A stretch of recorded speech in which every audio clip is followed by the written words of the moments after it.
Hello, Angus. Can you hear me? I can hear you. Yeah, I'm gonna fix the lighting in my back, but yeah, it's a little shiny, right, over it my is. shoulder. Yeah. Yeah. Okay.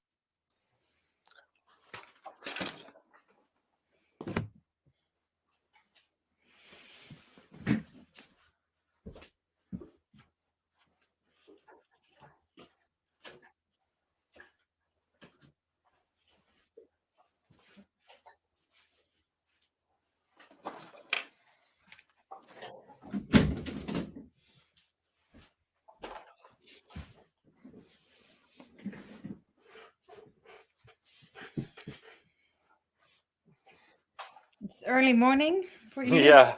Yeah. How old are your kids? They are soon 16, 13, and 11. Oh, nice. Mhm. And they're all in Arabic class? No, no, Okay. they're not. I would be very impressed. I was one of those that did not want to go to Cantonese class. No, Yeah, it's hard. yeah, It's hard to be an immigrant, like it is. yeah. Sometimes it is. But it's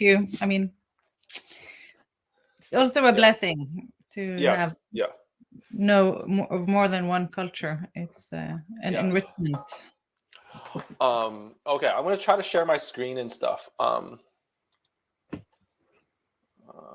No.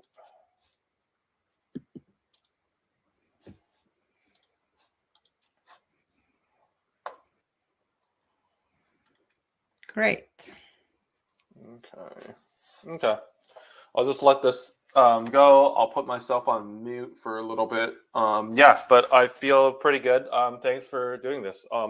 Yeah. Yeah. If you throw it to me after your intro for 2 or 3 minutes, I will take it from there. Great. And Thank you. then we try to, we can see also follow on the chat. Okay, great. There are questions coming in.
Hello, and welcome to this session of the PDAF 2022.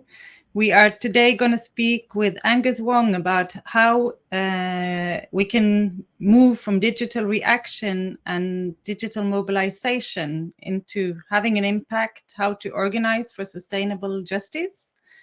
And we all spend much time on different digital platforms where we can get information about cases, things we care about, and often also get upset about. So I'm glad we're going to have Angus with us here today and tell us how we can use these same digital platforms to actually mobilize and have an impact.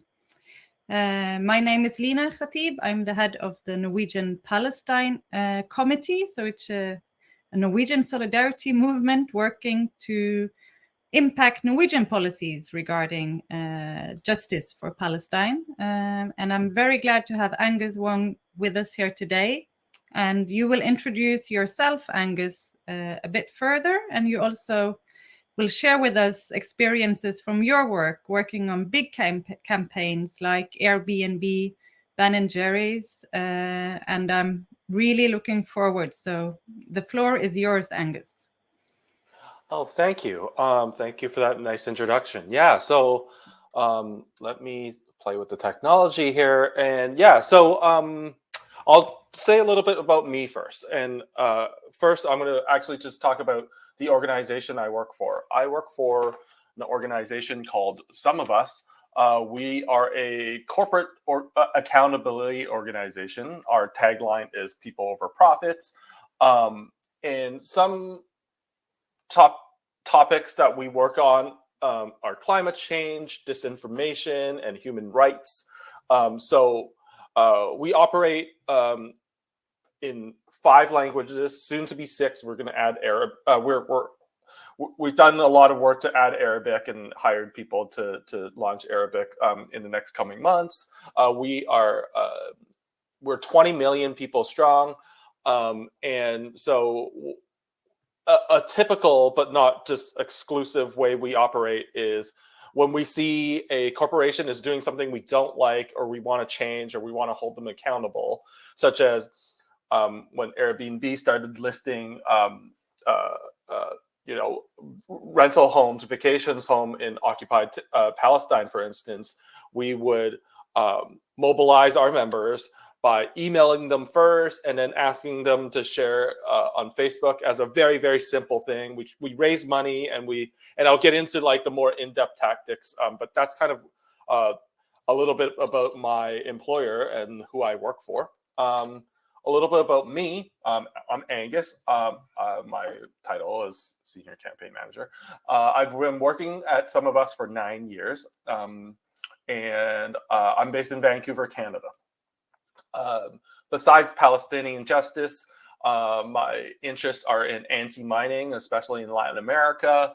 I do a lot of Canadian climate change work, so I'm trying to get the big banks in Canada to divest from fossil fuel extraction. I do a lot of racial justice work as well. Been interested in Palestine for the last 20 years, but mostly following it in the news. I've never known. I never knew a Palestinian until I dove into this work, but it just was a injustice of how the Israeli it's just very unjust situation between Palestine and Israel that got me interested in this work. So when I saw what was happening with Airbnb and in my role, I took action and I dove into this work. I'm going to dive into Airbnb and Ben & Jerry's work a little bit more, but a little bit more about my interest in my history in of Palestinian solidarity work. I've been working on loosely on PayPal and how PayPal does not serve most Palestinians. I've also been very active in pushing Puma and General Mills to exit occupied Palestine, and based mostly on the Airbnb work, I had the privilege to travel to Palestine to present at this forum in 2019, when there were in-person forums. So I have a caveat is that I'm not a Palestinian expert by any means. I've been doing this digital campaigning, digital mobilization, whatever you want to call it, for 9 years. So I'm speaking from that lens and what I did and what my organizations did and what some of my allies did during this campaign. So Lena, thanks for the introduction. The title that I was given with when I was invited to speak here today was How to Move from Digital Reaction to Digital Mobilization and Organization for Sustainable Justice. As I dove into this last 2-3 weeks, I was kind of struck by well, how do I define digital reaction, and how do I define digital mobilization? And I realized, as I said, that I'm a mostly North American base. I do a lot of Canadian campaigning. I do a lot of North American campaigning, and what digital reaction and digital mobilization and digital organization is to me might not necessarily mean for you. So I thought, since we were asked to do an interactive workshop, the people that are participating, I see that there's 4 participants and 23 people watching right now. Can maybe talk about what digital reaction means to them, digital mobilization, talk to them, and I went through the exercise. So how I propose that we go through this this process, and how we're going to spend the next the rest of the 50 so minutes we have together is the purpose would be just exploring what digital reaction means to me and to you, and also digital mobilization. The outcome would be we hear from each other what what these terms means to you and I, and so we can learn from each other. So so I'm going to give an example, the Airbnb campaign, and then pose the question to you, the participants and audience members, on what digital mobilization looks like. And then I'm going to present, I'm going to talk about, I'm going to switch this around. So I'm going to ask, first of all, I'm going to tell you, I'm telling you why, I'm telling you here now that why I'm here. And then I propose that you answer the same question. What drew you? Why did the title of this workshop draw you here, and what you do? And then I'm going to present the campaign I was involved in about Airbnb in 5 to 7 minutes, and talk about what that meant in terms of digital mobilization, and then I'm going to talk about Ben and Jerry's, talk about digital reaction, and ask the audience members and the participants what digital reaction means to you. And then hopefully we'll have 10-15 minutes at the end for a general Q&A if my timing is correct. So Lena, I'll pass it over to you to take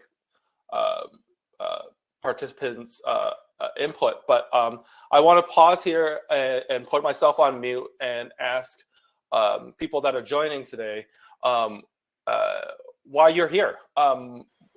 What drew you to this workshop? And please state your name. It'd be nice to give a one-sentence description of your organization and your cause. And please take 90 to 120 seconds, a minute and a half, 2 minutes to explain why you're here. Thank you, Angus. And then I see we have some participants with us here. I don't know, Lara Khouri, would you like to introduce yourself and say why you are here with us today? Sure, thank you. So I am Palestinian. I've never been there. My family left my dad's family left in 1948. My mom's family left a bit sooner than that. But we still have some family who live there, mostly in Nazareth. And I've recently gotten involved with setting up a Palestinian female entrepreneurship NGO to support Palestinian women to grow their businesses and be economically, let's say, independent.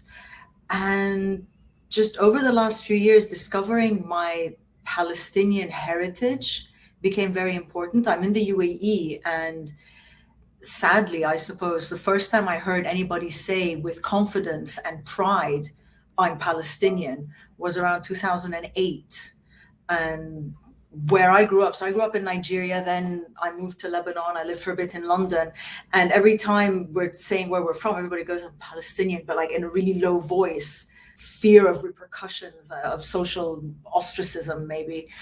And just discovering my Palestinian heritage, it became very important to me to understand more about what's happening, how is it happening, and where can I play a role. And with this workshop in particular, I personally find it very difficult to go on social media and to see what's being said, not just by people who are, for lack of a better word, against Palestine, but people who are trying to promote the Palestinian cause. There's just so much anger. And when you get emotional, your point gets lost.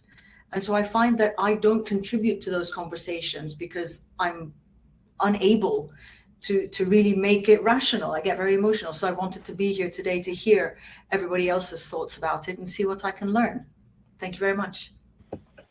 Thank you very much for sharing that, Lara. And I hope also that's why we are here, that we will, there are many ways, multiple ways of being active and interactive in different digital platforms. And I think Angus will take us to that, because not everything is like on Instagram or Facebook, or there are different ways to mobilize. And we need to get better at doing that and understand how it works. Alex, would you like to share? Alex McDonald?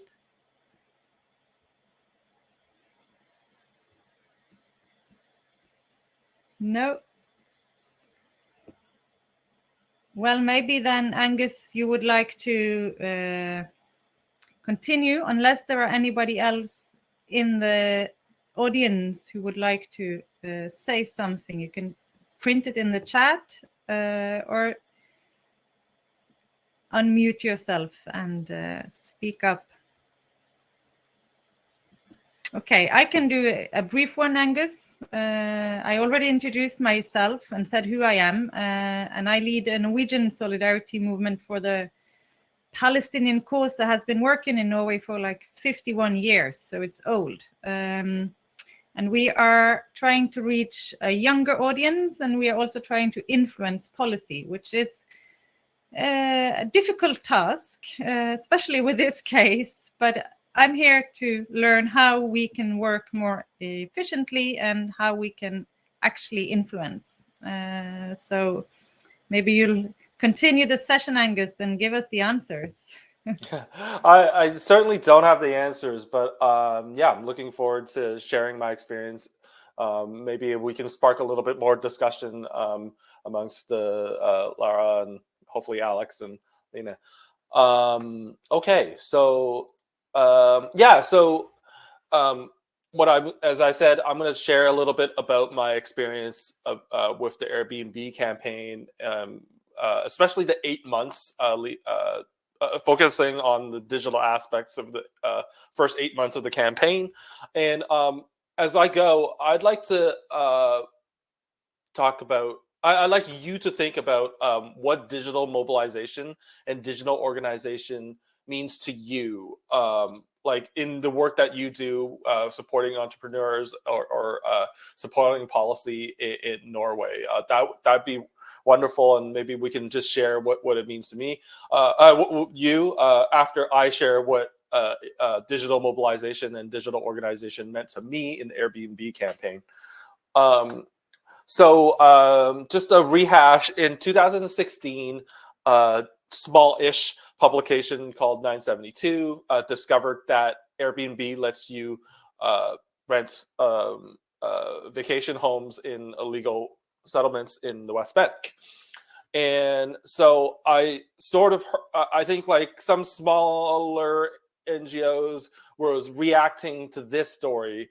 And then I think around the same time, the New York Times journalists or New York Times heard about it, and a month later did a fairly big report on a story on Airbnb.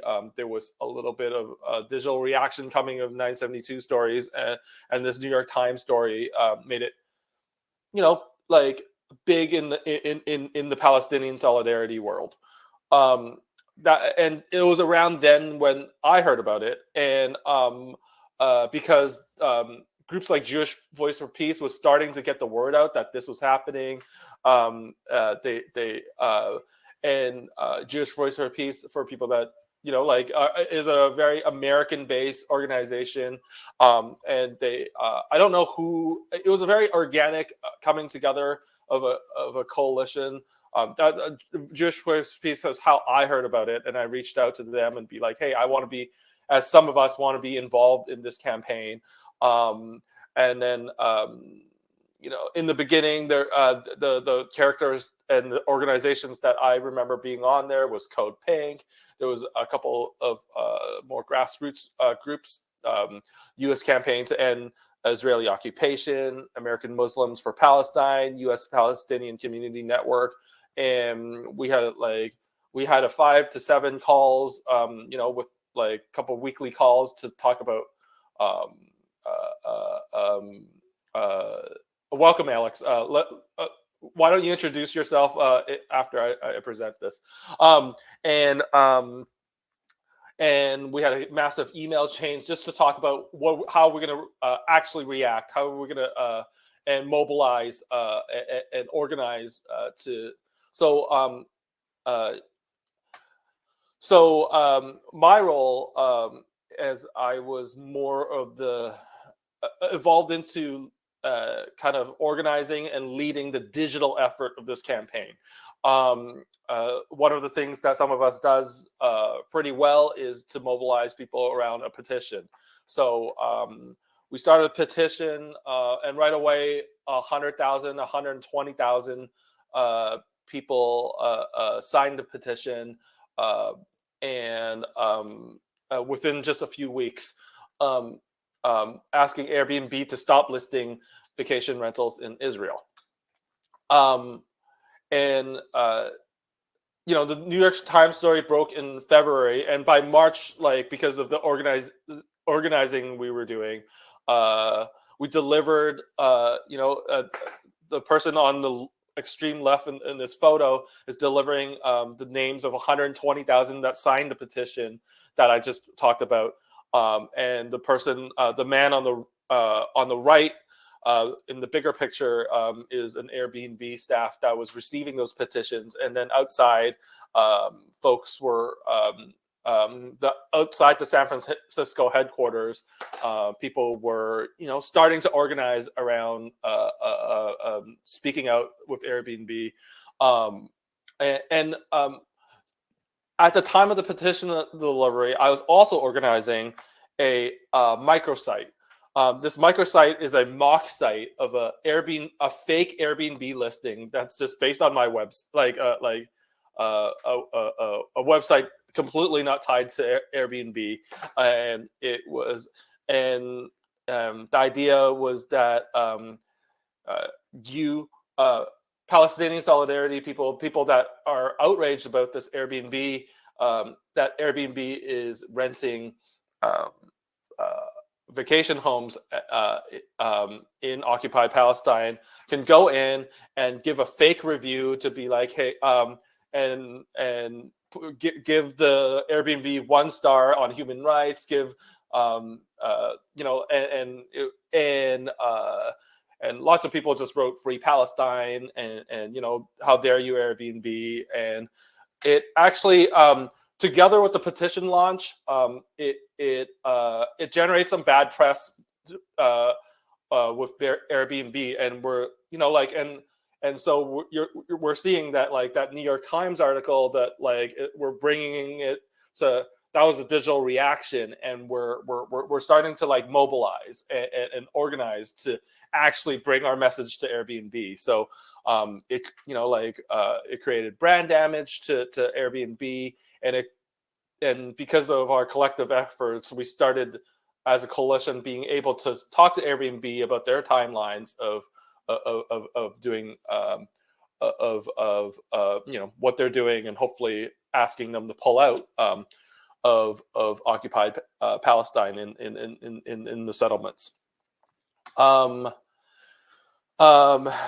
We kept on organizing after March, and more and more people, groups from Ireland, groups from France, groups from the UK. As I said in the beginning, it was a US based campaign, and then I got involved in Canada. And but because of that March action, people were seeing that, hey, there's an actual campaign here. So 3 months after the San Francisco petition delivery, we decided to organize an International Day of Action. Also, in the picture, the small picture on the left there was one of our bigger actions. Airbnb has a European headquarters in Ireland, so we deliver our partners in Ireland deliver the petitions there, and the picture on the right is in Hebron. Like there were 3 or 4 different actions in Palestine, speaking out to Airbnb. So in this collective effort, and then meanwhile, in the U.S., our focus in the U.S. and digitally, our focus was on Fidelity Investment. At the time, Airbnb was not a listed company, so it had like 20 or 30 big investors before it was listed in the stock market. So, and Fidelity was one of the biggest. They had 200 branches. It's not exactly a bank, but it's kind of like a financial service where you invest your money. They help you invest your money. And so we showed up in 14 different branches across the U.S.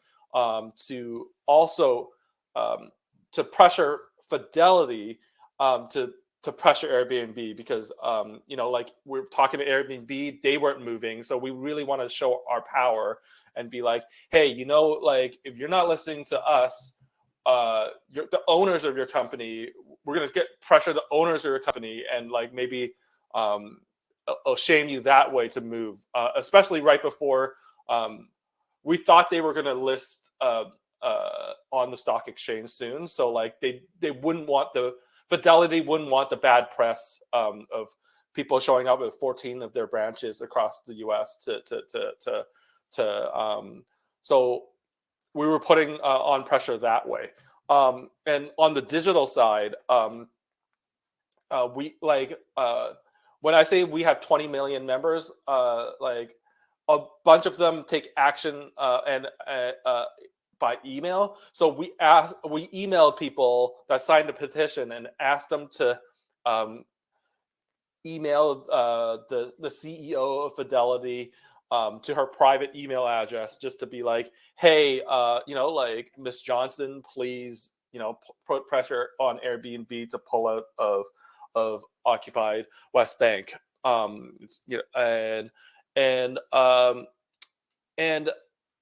So the campaign sort of kind of fizzled out after that, and it was mostly because of the by November or by August, there was a real chance that Trump was going to get elected, and the U.S.-based organizations kind of focused their energy that way, and and Airbnb happened, and then it didn't happen, and I think. But that was my main involvement in it. But I wanted to explore what digital organization meant to me in this example of the Airbnb campaign. And I think, to me, the digital organization that really happened, the 2 main parts is we as medium-sized groups and small groups had the digital infrastructure to organize, to talk to each other, to organize these microsites, this petition, the petition delivery in San Francisco, this International Day of Action. That was digital organizing to us, and we push a lot of these on, like as best as we can, push as many people from online, reacting on signing petitions to and signing microsites, to offline, showing up at the Fidelity office, showing up in Ireland. And the digital mobilization aspect, as I kind of mentioned, was the microsite and getting folks to email the CEO, and I think the digital reaction really actually was just like whatever the how some of us reacted was a petition. That's how we always react. But other groups, sent tweets when they heard about the New York Times article or the 972 articles. So I think like because it was a 8 month campaign, like overall, like there was more of the digital organization and digital mobilization aspects to this campaign that I was involved in. Not much digital reaction, which I'll talk a little bit more about in the Ben and Jerry's example. But I talked for the last 6 or 8 minutes. And so I actually want to throw it back to Laura, and I actually want to hear from Alex and Lena about. Yeah, let's hear from Alex. I'm glad you managed to. Yeah. What does tell us about you and why you're here, and also like what does digital mobilization means to you, and digital organization means to you, Alex, and everyone here. Yeah. So hi, thanks. Sorry for my technical difficulties. I'm Alex McDonald. I'm in Houston, Texas, and I'm involved with a Texas Coalition for Human Rights, and we work on the textbooks for schools on the Israel-Palestine issue and Islam, because the messaging is the anti-Palestinian messaging starts at a very young age here. I also am involved with the Freedom Flotilla Coalition and other activities. What digital mobilization in how to move from the difference between reaction and proaction is, to me, the framing. And the example you just gave, Angus, to me is really changing the framing from free enterprise in the Airbnb exercise to human rights. And so to me, the difference between reaction is still acting in the framing that the person who's initiated the conversation has, and that puts us at a disadvantage. If we can create the framing that we want, that's important, like human rights, like equality, like freedom, and so on, then that's where it's proactive. I hope I've answered your questions. Yeah, you want to kind of answer to that, Angus? Anything? No, I love to just hear from people's experience working in this space. That sounds really great. That resonates. No response really. Thanks, Alex. Yeah, I'll add one thing, and this is sort of building on Lara's comment about I'm not Palestinian, but even as a non-Palestinian, historically, I felt uncomfortable having conversations about people about my position on the issue. And over time, I've learned how to have these conversations after numerous conversations, and I think they're extremely important to have, because the media and the politicians, at least in the United States, are very much have been corrupted by the pro-Israeli narrative, and not also because of Christian Zionism here especially in the southern United States. And so I think it's really important that the way we're going to change this is from the bottom up, and this is where social media has a huge impact. And so I've actually written a book called When They Speak Israel, and it provides tips on how to have conversations with friends and so on, and even opponents, so that you can have continuing conversations, yet really undermine the whole Israeli narrative. So I'd recommend that. It's a short book, but very helpful resource. But I think it's really, really important that we have the conversations with folks, and so that we create the doubt in the narrative, in this mythology that's been disseminated across. So thank you.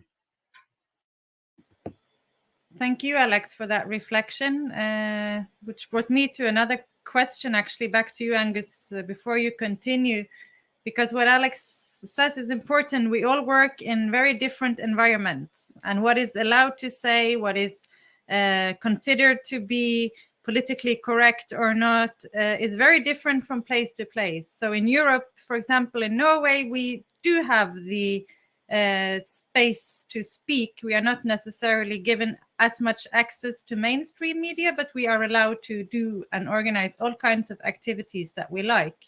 While in Germany, they have now, this week, have not been allowed to commemorate the Nakba, to wave Palestinian flags, and you see this kind of anti-Palestinianness. So doing digital mobilization, I guess we also have to take these kinds. I mean, the narrative and how we frame it. It depends also on where you are. I mean, how do you direct your message at certain audiences in certain places? Because the context does vary a lot. Now we have Sophia with us as well. Sophia, would you like to present yourself a little bit? You wrote some in the chat, but if you like to take the floor, you're welcome. Yeah, thank you for making this happen. My internet didn't work before as quite well, so yeah, but now I made it. I hope you can understand me. So I don't know, I have a bit of more of an observer role, I think, in this maybe seminar, as I am researching transnational social movements in the digital age. I'm currently writing my master thesis. I'm originally from Germany, but I'm based in Lisbon, and just to also get back at what you just said, I think in Germany I wouldn't be able to write the thesis that I write. It was horrible seeing on social media the other day that people got arrested in Berlin, and then because they were wearing the kufiya, and I don't know, they had signs with Free Palestine written on it. And yesterday I was in Lisbon at a protest, and I also had a sign, and I was just thinking all the time, if I was in Germany right now, maybe I would have gotten arrested too. So that's what I'm doing, and I'm happy if you'd like to connect. Maybe we could talk a bit more about social movements, mobilization, and digital mobilization as well. I'm also especially interested in the question, for example, how there was a slight shift maybe from the Arab Spring in 2011, where Facebook was more a tool for mobilization, for really motivating people to take it to the streets.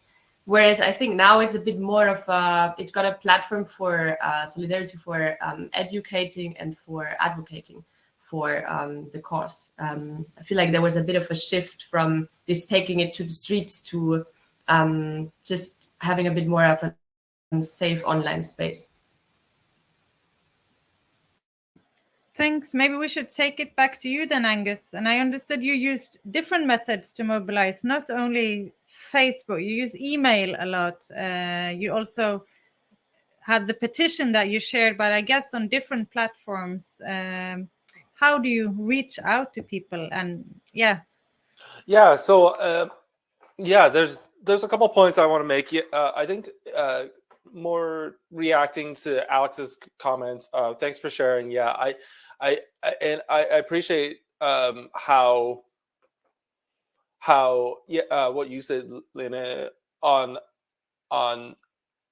how reaction and mobilization and organization digitally or what on Palestinian issues, what have you, looks different in different places. Norway is different from Palestine, is different from Germany, and different in the US. But I think this is my day job, and I think the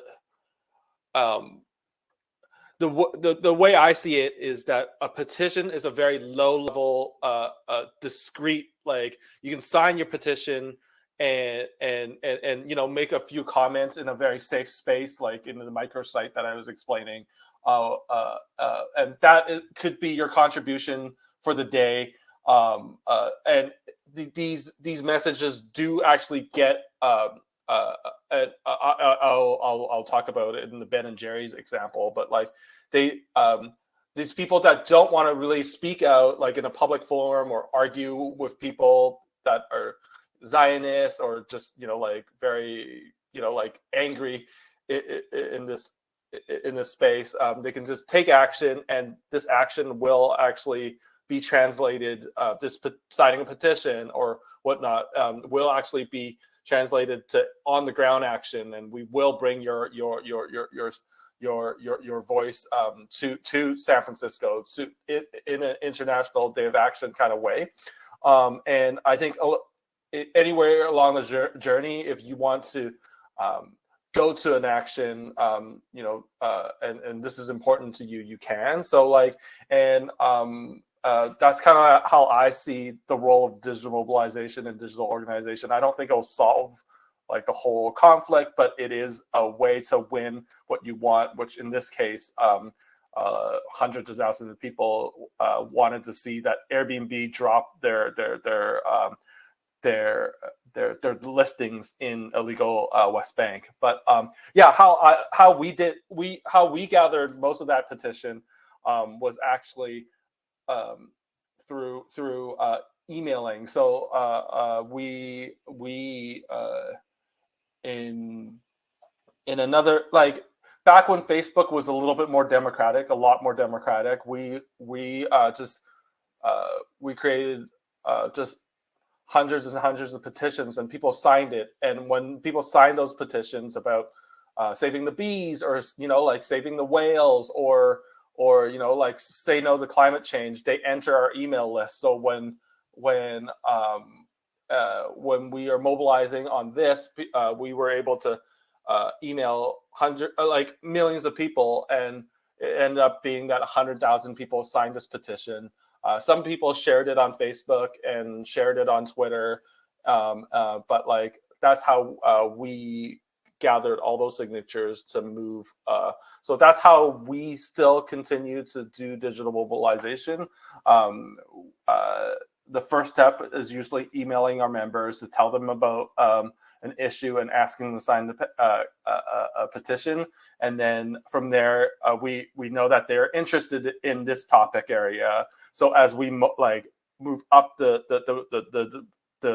ladder of engagement, as we call it, we are able to email them again to be like, hey, this is happening. Can you take this further action? Do you think this would be good time to actually share the my Ben and Jerry's example, and then maybe that would be great, because that's also a success story. So we have about 15 minutes left. If you give us I'll do that, and then maybe we can just have some like more general questions at the end there. I'll try to go a little bit quicker on this, because I think it talked about, I think this is actually, to me, an example of how digital reaction, which like I think a little bit people think it's like a little bit more basic, actually led to a win. Like we reacted, and we tipped Ben and Jerry, in my view, tipped Ben and Jerry's over the edge just by doing a digital reaction. I will really quickly go over the Ben and Jerry's history in Israel and Palestine. In 1987, the founders of Ben and Jerry, sold the Israeli franchise to a friend that they know back in the 60s and 70s, some hippie friend that operates the Ben and Jerry franchise in Israel, and later on built a, is involved in occupied Palestine, selling ice cream in settler supermarkets and what have you. In 2000, the big corporation Unilever bought Ben and Jerry's, but then in the agreement, Jerry and Ben made sure that the board of directors of Ben and Jerry's retains power over most of the business happenings, all of the business happenings. In 2016, as I just mentioned, some of us gets involved in the Airbnb campaign, and in May 2021, last year, as folks know, 256 people, Palestinians died because of Israeli aggression, and it was really a time to react, like not just in Palestine and Israel. I think like in Canada, in the US, all across the world, like it was a moment where we're seeing Israeli aggression, and people really wanted to react. So at first we weren't really prepared for this moment. So I was on parental leave at the time. So my colleague was just like, well, we need to do something. Let's ask President Joe Biden to denounce the violence. People reacted, but it didn't. He didn't denounce it. Like, a petition is not going to get the U.S. president to denounce something. And we took a step back and be like, hey, how can we like replicate what we did with Airbnb, or like how can we take this energy of people wanting to react and move it towards like something that our organization believes in. Like how do we hold corporations accountable for their involvement in occupied territories? So we explored 9 different targets, including going after Puma at this time, or going after General Mills. But then we decided that Ben & Jerry's was the right a target to really focus on. The reason why was that after the first couple days of the Israeli assault, Ben & Jerry's social media went silent, and we noticed that they did that. And then we also started getting some insider information within Ben & Jerry's that was indeed the reason why was the reason they went silent is because they've made a decision to exit Palestine. They just needed to figure a way out to push it, and there was still time for them to change their mind and just chicken out and not do it. So and it, like, from our inside sources, we thought, if we get some energy around Ben & Jerry's, we can be they are super close. We're just going to give them a little bit nudge out the door to do the right thing. And then like 2 or 3 weeks in, the right-wing press, the Israeli press, also noticed that Ben & Jerry's went silent on social media, started talking about it. And I was like, okay, we need to and this energy is starting to fade a little bit. It's starting to be out of social consciousness. So we really need to react now. So we contacted a long time organization that been focused on specifically on Ben & Jerry's involvement in occupied Palestine, the Vermonters for Peace, Palestinian Justice. They're based out of Vermont. Ben & Jerry's based out of Vermont. So these people have been working on this campaign since the 2000, so 20 years or so. And I also contacted Ben & Jerry's. I just was like, hey, I need to talk, CEO and then a vice president talk to me. And it was, so we just had a really frank conversation, and they assured me in that conversation with this Ben & Jerry exec that they were going to pull out. And we all know what happens. I'm not going to rehash it. They did pull out, and after a few weeks, I talked to the Ben & Jerry's insider, including that executive, and also the Vermonters for Peace, Palestinian Justice, that's been working on this for 20 years. And they both, everything I heard is that some of us and our digital reaction was the one of the reasons that pushed them over the edge. So we were able to really, in that space, harness digital reaction to sustainable justice, or which is the title of this workshop. But and I think another thing that really happened too was that we started targeting Puma and General Mills, which we identified as also good targets that we can like push them over the edge. We haven't been able to yet, but we were able to talk to the Puma CEO and high executive of General Mills. So that reaction created this Ben and Jerry's change, and also we've been like making movements to get Puma and General Mills to also do the right thing. So it was kind of like that reaction created sort of like a domino effect. Yeah, so I guess I like we have about 9 minutes left. So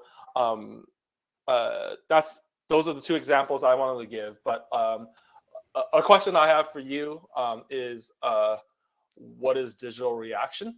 But also you can just tell us, just I have time to answer any general questions you have about these two campaigns or anything else that you want to talk about.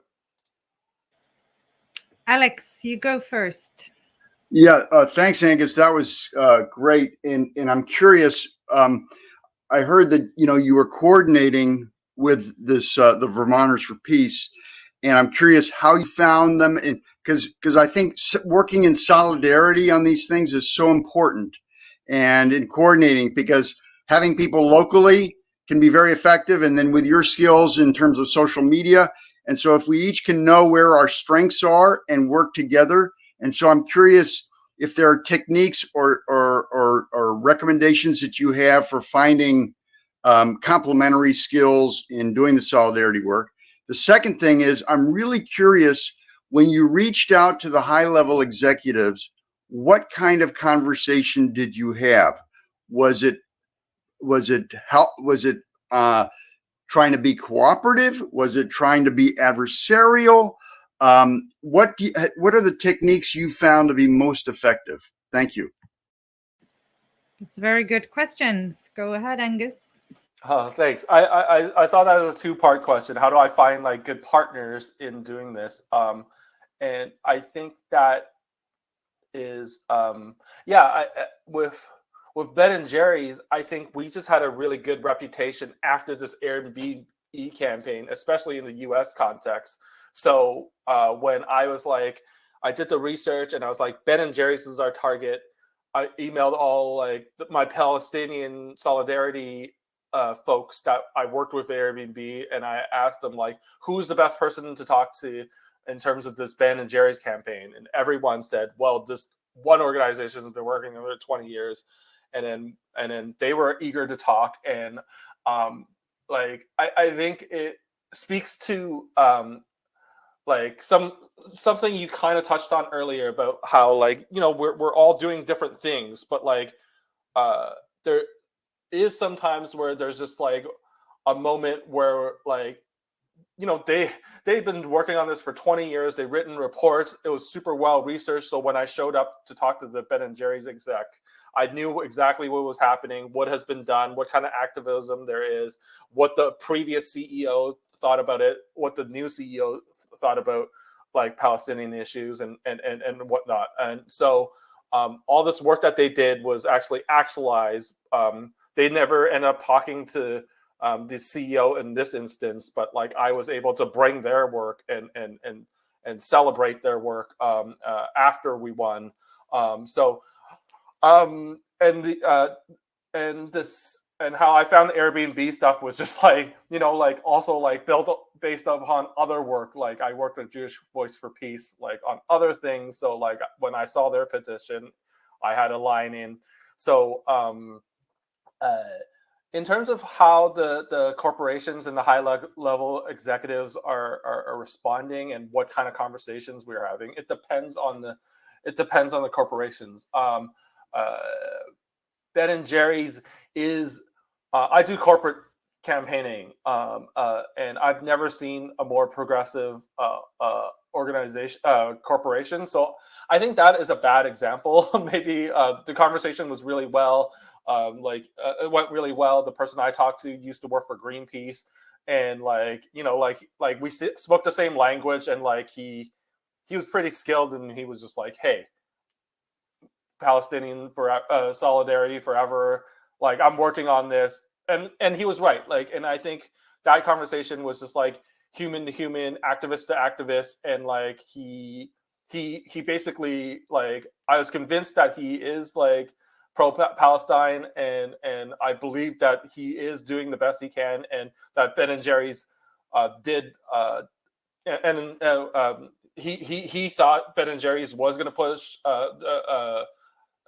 push themselves out of occupied Palestine, and he did. So with the Puma CEO, he acted like a child. He argued with us. He was like just cut my boss off, who's a woman. Like, he's just this German, like, he was wearing a tracksuit, like, and like, you know, like, he just like was just mansplaining to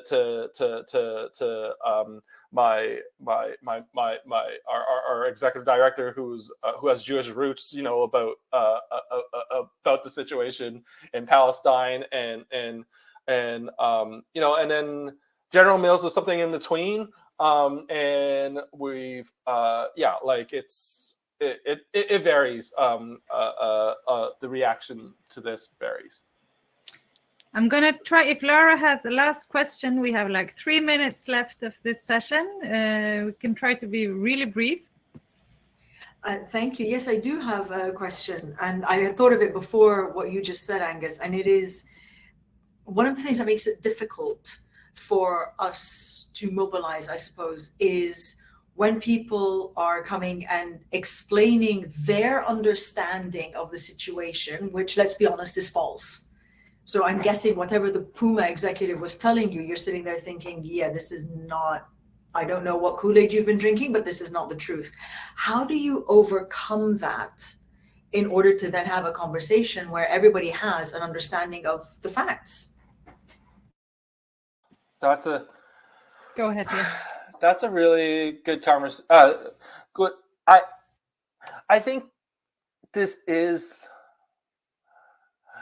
I think we're not going to convince someone of something in one conversation. So Alex, like, you know, coming to you, like, I don't think the goal of the conversations with these executives are to convince them. At least to me, it's to show power, to be like, if you don't do this, we will raise the stakes against you. We're going to tell your investors, like, that you're doing this. We're going to give you bad press. And I think to me, as an activist, and this is just like a conversation about activism, like, you try to convince your friends, like, about climate change a little bit at a time, like, you know, like what, like, you know, like, or you convince them about Palestinian solidarity. You just nudge them a little. Like, there's the famous bell curve of, like, you know, like, you slowly move people from like neutral to like lightly opposed, and it takes like a whole movement of people, of the work you all do, to every day, and just the conversations we have every day about these issues, to move them. So to me, I don't really get into the like that black and white conversation. So if we all work together and mobilize on different platforms, in the end, we will get there. Thank you so much for attending, everybody. Thank you, Angus. I would like to really quickly answer Laura's question. You can't. Oh. I'm sorry. Okay. Thanks to Hamley for organizing this. And then Angus put his email address up there, Alex. So I guess you can ask him by email. And mine is peace-not-apathy@gmail. Laura, if you want to send it to me, peace-not-apathy@gmail, and I'll respond to that. Thank you all. Thank you all. And now we are mobilizing digitally. So thanks. Thank you.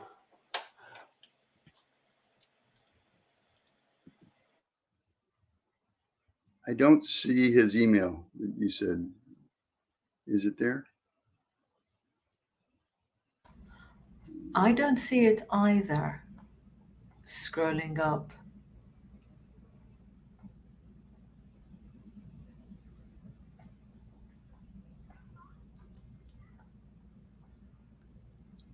So, Lena, may I answer a question now, or is that not okay? Should we wrap it up. We need to exit the room. Oh, we should exit the room. Okay. I'll email you. Thanks, Alex. Oh, I see now. Angus at someofus.org. Where? Oh, there it is. Thank you. Bye-bye. Thank you very much.